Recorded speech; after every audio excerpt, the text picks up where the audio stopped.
বাংলার লজ্জা মমতা, বাংলার লজ্জা মমতা। জয় হিন্দ বন্ধুরা, আমি দীপঙ্কর মন্ডল, আপনারা দেখছেন নবান্ন নিমন্ত্রণ। আপনাদের সবাইকে স্বাগত। বন্ধুরা, বিশেষ কাজে বাইরে ছিলাম এবং প্রপারভাবে ভিডিও কয়েকদিন পরে তৈরি করছি।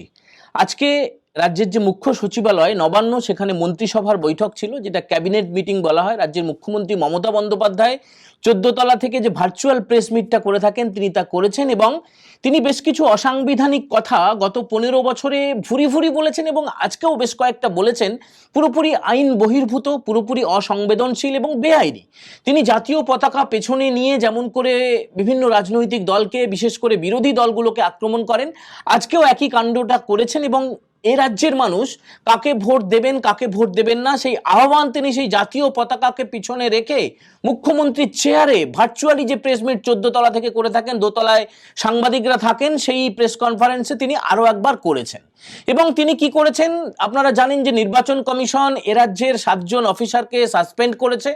তিনি একদম প্রকাশ্যে আবার বিদ্রোহ ঘোষণা করেছেন এবং আলতু ফালতু কথা যেগুলো মুখে আনা যায় না, সেই সমস্ত ভাষায় নির্বাচন কমিশনকে আক্রমণ করেছেন মুখ্যমন্ত্রীর চেয়ারে বসে।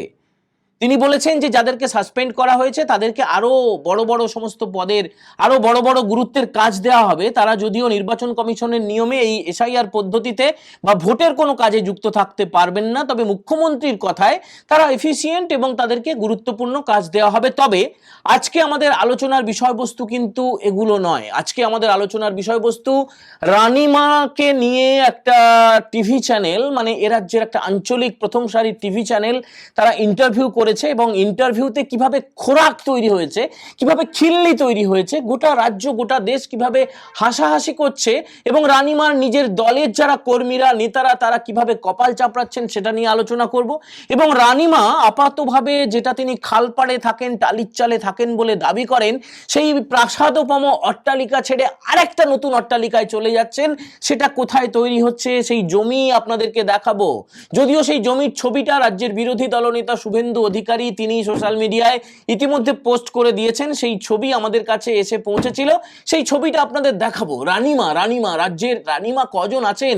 রানীমা একজনই আছেন। সেই রানীমা কিন্তু তার পুরনো প্রাসাদ ছেড়ে নতুন প্রাসাদে চলে যাচ্ছেন। তার আগে একটুখানি বলে দিই যে রানীমার সঙ্গে যে ইন্টারভিউটা এখন ফলাও করে সোশ্যাল মিডিয়ায় আপনারা দেখতে পাচ্ছেন, রানীমায়ের দল দেখিয়ে বেড়াচ্ছে এবং সেই বিশেষ যে টিভি চ্যানেলটি, তার যে অ্যাঙ্কার, তিনি তার নিজের পোস্টে তিনি দেখাচ্ছেন, সেই চ্যানেলের বিভিন্ন পেজে দেখানো হচ্ছে।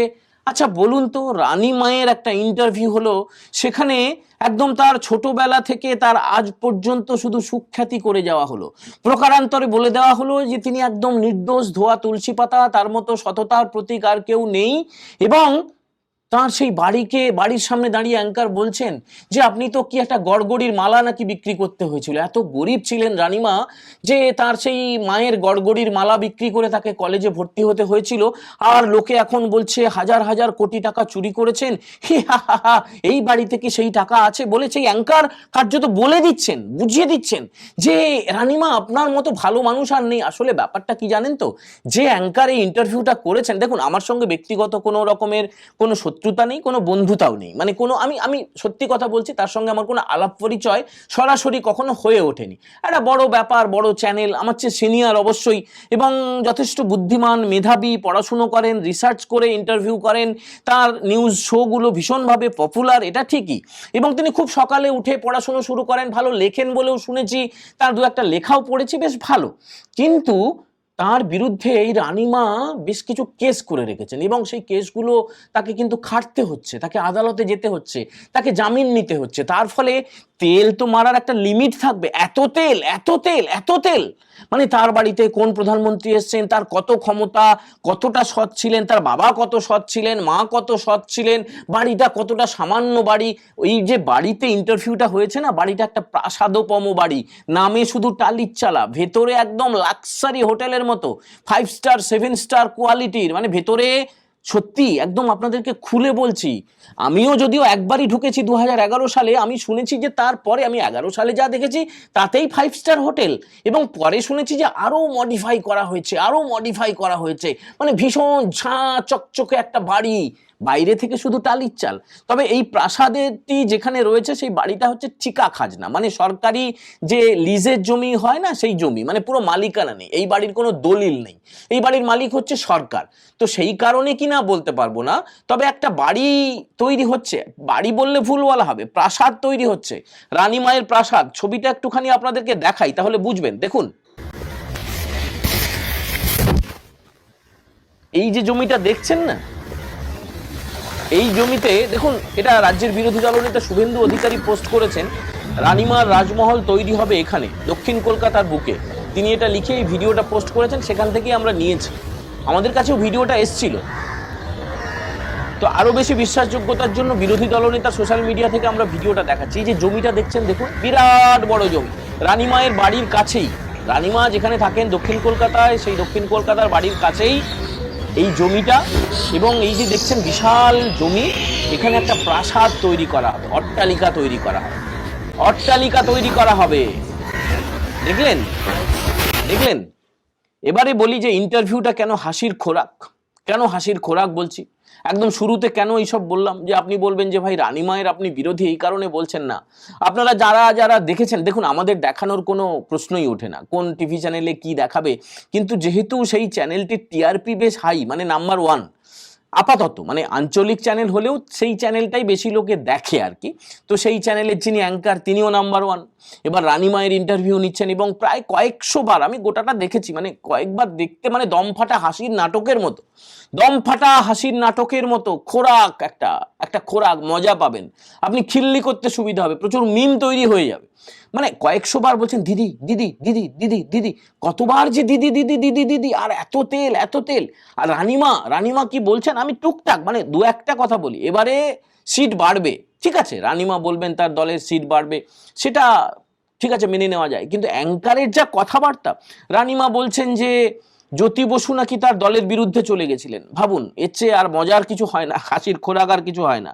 তো তিনি সবচেয়ে যেটা আমার কাছে মজার মনে হয়েছে, যে তাকেও এখন, রানীমা ক্ষমতায় আছেন, তাকেও নাকি এখন বিরোধী নেত্রীর ভূমিকাও পালন করতে হচ্ছে। কেন হচ্ছে তার ব্যাখ্যা তিনি দিচ্ছেন, যে যারা বিরোধী দল তারা যারা বিরোধী দল এখন এই মুহূর্তে এ রাজ্যে, তারা নাকি সরকারি দলের থেকেও বেশি সুযোগ সুবিধা পাচ্ছে। মানে প্রায় কান্না ভেজা গলায়, অসহায় গলায়, শুকনো মুখে রানীমা বলছেন যে যে বিরোধী দল এখন সরকারি দলের থেকেও বেশি সুবিধে পাচ্ছে। মানে বুঝতে পাচ্ছেন রানীমায়ের কি অবস্থা। রানীমায়ের যে শুধু শরীরের অবস্থা খারাপ তাই নয়, মনের অবস্থা খারাপ তাই নয়, রানীমা সত্যি অসহায় হয়ে গেছেন। রানীমা একদম দৃশ্যত বেশ কয়েকদিন ধরে আমরা দেখতে পাচ্ছিলাম যে তিনি অসুস্থ হয়ে পড়েছিলেন, মানসিক অসুস্থ হয়ে পড়েছিলেন, কিন্তু তার যে ভেতরে ভেতরে এরকম একদম ফোপরা হয়ে গেছে তা আমরা বুঝতে পারিনি। রানীমা কি বললেন, রানীমা যেটা বললেন, আগে কি বললেন না, মানে আমি কেন বলছি যে এই অ্যাঙ্কারের অন্তত দেখুন সামনে যখন পেয়েছে এগুলো কি বলা উচিত ছিল না? যে এসএসসির কেলেঙ্কারি হয়ে গেল, এত বড় কেলেঙ্কারি, 26,000 শিক্ষক শিক্ষাকর্মীর চাকরি চলে গেল এই রানীমায়ের সাগরেদদের জন্য, পাহাড় প্রমাণ দুর্নীতি, না সেটা নিয়ে একটা লাইন, একটা বর্ণ নেই। এই গোটা ইন্টারভিউতে সেটা আপনি শুনতেই পাবেন না। বালি, কয়লা, খাদান, উমুক তুমুক, গরু, তার কোনো ব্যাপার নেই। তার যে দলের যে লোকেরা পুলিশকে গালাগালি করছে, বাপমা তুলে, মা তুলে, বোন তুলে, সেগুলোর কোনো ব্যাপার নেই। এই যে ভোটটা আসছে, এর আগে যতগুলো ভোট হয়ে গেছে, এত রক্তক্ষয়ী সংগ্রাম কেন হবে? পাশের দেশ বাংলাদেশে ভোট হয়ে গেল, সেখানে জালিয়াতি হয়েছে, জোচ্চুরি হয়েছে, কিন্তু রক্ত কি দেখেছেন আপনারা? না, দেখেননি। কিন্তু এই রানীমাকে কি একবার জিজ্ঞেস করা যেত না যে এই ভোটের সময় আইন শৃঙ্খলা তো আপনার হাতে রানীমা, কেন পঞ্চায়েত ভোটে এইভাবে রক্ত ঝরে, কেন পুরো ভোটে রক্ত ঝরে, কেন এত অশান্তি হয়, এত হিংসা হয়, সাধারণ নির্বাচনগুলো কেন এই হিংসাহীন হতে পারে না? কোনো প্রশ্ন হয়নি। কামদুনি নিয়ে কোনো প্রশ্ন হয়নি, পার্কস্ট্রিট নিয়ে কোনো প্রশ্ন হয়নি, অভয়াকাণ্ড নিয়ে কোনো প্রশ্ন হয়নি, সন্দেশখালি কোনো প্রশ্ন হয়নি। দেখুন এগুলো নিয়ে হতে পারতো, হাঁসখালি নিয়ে হতে পারতো, বকটুই নিয়ে হতে পারতো। আর এই যে বাজি গত 5 বছর, 15 বছর ছেড়ে দিন, গত 5 বছরে সে দত্তপুকুর বলুন, এগরা বলুন, সাঁকরাইল বলুন, উলুবেড়িয়া বলুন বা চম্পাহাটি বলুন, মানে রাজ্যের বিভিন্ন জায়গায় বোমার নামে যে বাজি বলে চালিয়ে দেওয়া হয়, এবং তার ফলে শুধুমাত্র গত 5 বছরে 57 জন মানুষ প্রাণ হারিয়েছেন। সেটা নিয়ে কি একটা প্রশ্ন হতে পারতো না? দর্শক বন্ধুরা আপনারা বলুন তো, রানীমাকে কাছে পেয়ে এত তেল পেছনে উদ্দেশ্যটা কি? শুধুমাত্র নিজের যে বিপন্নতা, নিজের যে অসহায়তা, সেটাকে ঢাকা, আর রানীমাকে একটা সততার প্রতীক বলে তুলে ধরা, রানীমাকে আবার চতুর্থবারের জন্য বাংলার মসনদে বসানোর ইচ্ছা, অবদমিত ইচ্ছা, এটাই কাজ করেছে। রানীমার যে পুরো ইন্টারভিউটা পরতে পরতে একটা উদ্দেশ্য প্রণোদিত ইন্টারভিউ, উদ্দেশ্য প্রণোদিত সাক্ষাৎকার, সেখানে তাকে গ্রেটার দ্যান লাইফ ইমেজ তৈরি করা হয়েছে। সেখানে কি বরুণ বিশ্বাস, আনিস খান, তামান্না খাতুনের কথা একবারও উল্লেখ করা যেত না?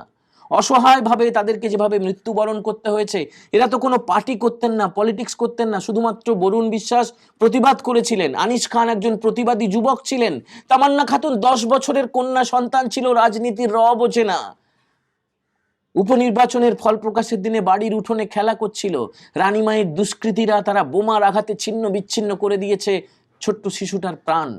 তার অপরাধ কি? তার বাড়ির লোক বিরোধী রাজনৈতিক দল করে, এটাই তার অপরাধ। এটা নিয়ে একটা প্রশ্ন করা যেত না? মাননীয় সম্পাদক, তিনি একটা বড় চ্যানেলের, মানে বড় নিউজের গোষ্ঠীর সম্ভবত সহসভাপতি, অ্যাসিস্ট্যান্ট প্রেসিডেন্ট বা কি একটা বড় বিরাট পদ রয়েছে, বিরাট ডেপুটি এডিটর, কি পদ আমি জানি না, ভাইস প্রেসিডেন্ট, সম্ভবত ভাইস প্রেসিডেন্ট। ভাবুন, এত বড় পদ, আর রানীমার ভয়ে থরথর করে কাঁপছেন তিনি। বাজির নামে তো একটা প্রশ্ন হতেই পারত, হয়নি। রানীমা এত জায়গায় যাচ্ছেন, এত জায়গায় চলে যান, একদম দরদ উথলে ওঠে, মানুষের জন্য নাকি তার প্রাণ কেঁদে ওঠে, ঘুম হয় না। অথচ তার বাড়ি থেকে 10 মিনিট দূরে আনন্দপুরে যখন অসহায়ভাবে আগুনে দগ্ধ হয়ে মরে যাচ্ছে এ রাজ্যের মানুষ, এ রাজ্যের শ্রমিক 50 জনেরও বেশি, তখন রানীমার হৃদয় একবারও কাঁদছে না। রানীমা যে গোডাউনে আগুন লেগেছিল, সেই গোডাউনের মালিকের সঙ্গে বিদেশে স্পেন সফরে, দুবাই সফরে গিয়েছিলেন। তাকে গ্রেপ্তার করার কোনো ইচ্ছা রানীমার নেই, তার প্রচুর আউটলেট রয়েছে। আচ্ছা বলুন তো, এটা আর হাস্যকর, খিল্লি, উদ্দেশ্য প্রণোদিত, এছাড়া আর কি? এটা কি কোনো পেড ইন্টারভিউ? প্রবল সন্দেহ আছে আমার, প্রবল সন্দেহ আছে। দেখুন, তথাকথিত যারা এই ধরনের বড় চ্যানেল, বড় সাংবাদিক, বড় অ্যাঙ্কার, বিরাট বিরাট পদে রয়েছে, এদের সুবিধেটা কি জানেন তো? এরা যখন ক্ষমতা আবার বদলে যাবে, আমি একদম বাম আমলের উদাহরণ দিয়ে বলছি, বামফ্রন্টের সময় এরাই ছিল একদম বাম নেতা মন্ত্রীদের একদম ওই বৃত্তের মধ্যে।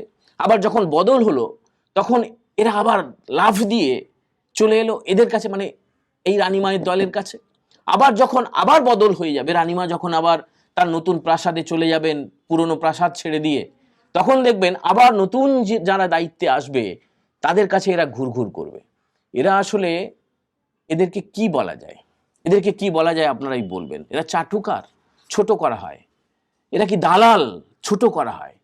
দালাল তো দালালি করে অনেকেরই পেট চলে, এরা অত্যন্ত নিম্নমানের দালাল। যখন যে ক্ষমতায় থাকে তার ভজনা করতেই এরা ব্যস্ত থাকে, এরা ভজনা করতেই ব্যস্ত থাকে। রানীমার ভয়ে থরথর করে কেমন কাঁপছে একটা কোনো ইস্যু নিয়ে, যে ইন্টারভিউটা হয়েছে, কোনো রকমের এ রাজ্যের যে নৈরাজ্যময় অবস্থা চলছে, এ রাজ্যের যে চুরি, দুর্নীতি, ফেরেববাজি চলছে, সেটা নিয়ে কোনো কথা নেই, শুধুমাত্র তৈলমর্দন, তৈলমর্দন এবং তৈলমর্দন।